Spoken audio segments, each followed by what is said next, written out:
My boetie en sissa, goeiemôre en wees gegroet in die wonderlike naam van Jesus op hierdie geseënde Dinsdagoggend en dankie dat ek die voorreg het om vir elke een 'n gebed te kan bid vandag. Ek hoop julle het lekker geslaap en julle is reg vir hierdie dag. Kom ons bid saam. Here, baie dankie vir nog 'n dag wat in ons lewens toegevoeg is. Dankie Vader dat ons vanoggend opgewek is deur u genade. Dankie Here vir u hand oor ons deur die nag. Dankie vir rus wat ons kon ontvang het en dankie liewe Here vir u hand van bewaking oor ons.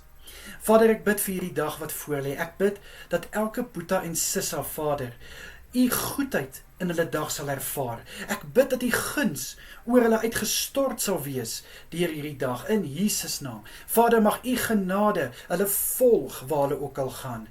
Ek bid, liewe Here, vir bonatuurlike krag en goddelike wysheid in situasies, Vader, wat voor lê vandag. Ek bid, liewe Here, dat watter geleenthede en selfs wat uitdagings ook oor elkeen se pad kom, laat hulle dit aanpak, Here, met albei hande en die beste maak van elke geleentheid, van elke oomblik, asseblief Here, in Jesus Christus naam. Ek bid, liewe Here, vir goeie moed en vir positiwiteit in elke een se arbeid vandag, in Jesus naam. Liewe Here, mag vreugde en vrede uit hulle uitstraal. Asseblief, liewe Here. Vader, ek bid vir vanaand, ek bid dat elkeen na hierdie dag 'n soete nagrus sal hê. Ek bid dat elkeen aan die slaap sal kan raak sonder dat enige iets hulle slaap steur. Ek bid, liewe Here, dat geen drome, geen gedagtes of geen gevoelens of emosies gaan in die pad staan van 'n goeie nagrus nie. Asseblief, Here. Ek bid vir kalmte en vir rustigheid in elke een se slaap. Asseblief, Here. Vader, beskerm ook asseblief elkeen deur hierdie dag en ek bid dat hy elkeen sal veilig hou vanaand. Asseblief, Here, en Vader, dan kom draak elkeen aan u op. Elke een wat genesing nodig het, Vader, raak hulle aan met die hand van genesing. Raak hulle aan, liewe Here, dat hierdie krankheid sal stop in Jesus naam. Ek bid, liewe Here, dat hierdie siekte, dat hierdie pyn, hulle liggame sal los in die naam van Jesus. Ek bid, liewe Here, dat die medikasie en die behandeling wat hulle kry, 'n verskil sal maak in Jesus naam.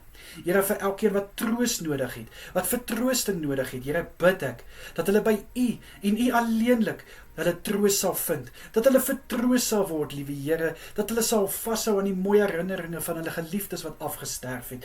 En ek bid, liewe Here, dat daar weer 'n lig sal wees wat vir hulle skyn, om vir hulle nuwe moed te gee. Vee asseblief die trane van hulle wange af in Jesus naam. Here, en vir elkeen wat uitkoms benodig, Here, met finansies, by die werk, met 'n verhouding, met vriendskappe, met familie, met wat ook al, Here, bid ek dat u asseblief vir hulle sal moed gee om nie op te gee nie, vir hulle sal aanraak om deur te druk en aan te hou en te weet, Vader, u is reeds besig met die perfekte uitkoms, u is besig met hulle deurbraak, u is besig met die deur wat moet oopgaan in Jesus Christus naam. So ek bid dat hulle u sal vertrou en dat hulle sal sterk in die geloof staan. Asseblief, liewe Here, geef hulle asseblief weer daai hoop, weer daai vertroue, liewe Here, om te weet u is in beheer. Asseblief, Vader.